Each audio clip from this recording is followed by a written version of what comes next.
239 race starts in the making, Nico Hulkenberg finally stood on a Formula One podium. Nico Hulkenberg is the people's winner. If there was one person in Formula One that didn't have a podium, that deserved a podium, it was Nico Hulkenberg. This is a guy that Mercedes thought about bringing in if they didn't get Lewis Hamilton. That's the talent that Nico Hulkenberg was. A genuine wonder kid coming into Formula One, won at all the junior levels, dominated, came into Formula One and just never really got his opportunity with a fast car. He is a hope of never giving up. 239 races. You know how many years that is in F1? So to see him come to Silverstone, start last on the grid because Colapinto started in the pit lane, so 19th was last on the grid slot, and work his way all the way up to third.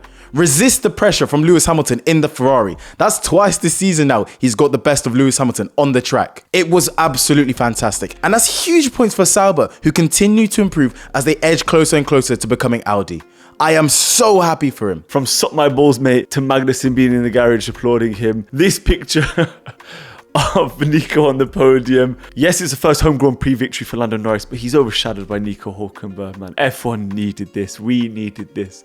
He couldn't go out without ever getting a podium. He couldn't be that man. This will be one of the best moments of the season when we look back. One of the happiest moments when we look back. You could hear his cries on the team radio. You could see the enjoyment of him when he was celebrating with the team, when he was celebrating with John Wheatley and the rest of the Sauber staff. Sauber have been in F1 for absolute ages. And for them to be leaving the sport so soon, this is a perfect parting gift. Lando Norris needed this weekend. After winning in Austria, it was important that what has happened previously in this season, Lando wins in Australia, Piastri dominates in China. Lando wins in Monaco, Piastri dominates even more in Spain. Lando wins in Austria, and for the first time in his career, he wins back-to-back races. Yes, there was fortune, but you make your own luck. At times in this race, he was quicker than Piastri. At times in the race, Piastri was also quicker than him. But Piastri made more mistakes than Lando. And Lando, in those changing conditions, could have easily made a mistake, gone off the track like others were. But he didn't. He brought it home. He was perfect, didn't make any mistakes, didn't risk anything because he didn't need to. And he got the victory. Now we have an 8-point gap in the standings. And we have a title battle. I do feel like we are seeing Norris mature more and more and more. After the lows that he's had this season, recently, I feel like we've seen a more assured, confident driver. On the other side of the garage, Piastri seems to be getting a lot more annoyed. After Austria, he was very irritated. He's the one that made the mistake. He's the one that locked up, going for a desperate move in Austria.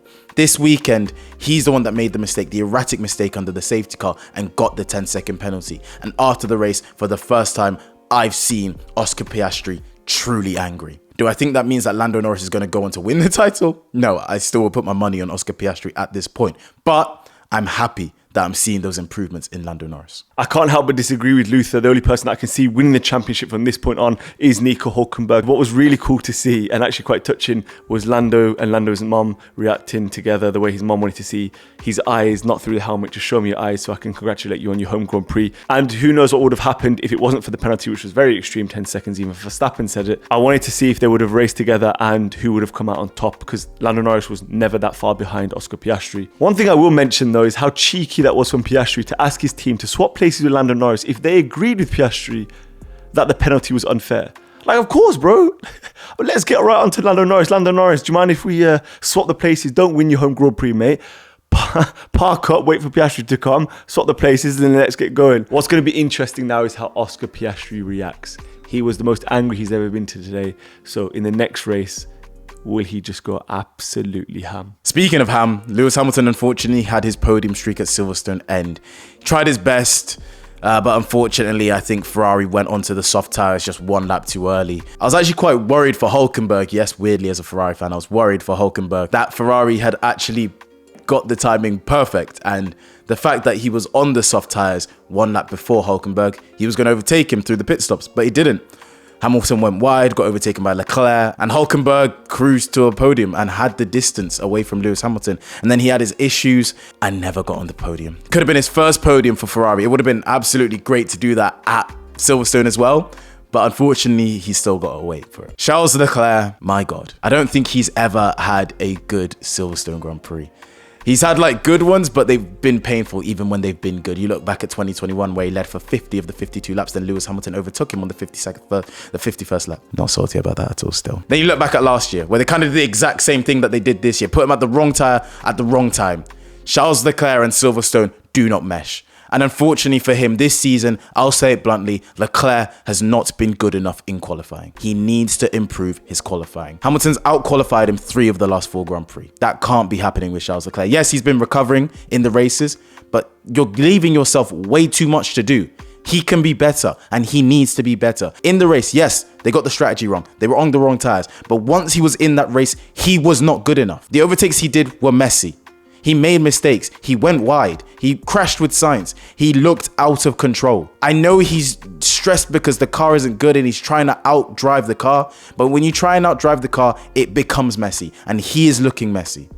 Needs to be better from Leclerc. For Max Verstappen, it was a rare mistake. You don't see much of them very often, but unfortunately for him, it ruined his chance of what would have been a likely podium, to be honest with you. Red Bull went for the gamble in qualifying with the rear wing, and unfortunately that meant that when it rained and he needed the downforce, he didn't have it. And with that, he just seemed to struggle a lot more compared to the other drivers in the wet. But what other driver would finish 5th in that car?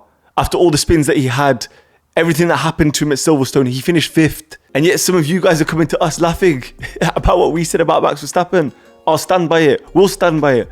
Max Verstappen in qualifying had no right to be on pole, and he has no right to finish 5th. Yes, he made the mistake with the spinning, but bringing it back and finishing 5th in that car. So if you're new to us and you want to hear more Hulkenberg content for the rest of the season, subscribe and like this video so you get more content from F1 Unfiltered. We are your #1 place to get your Hulkenberg news and your Hulkenberg content.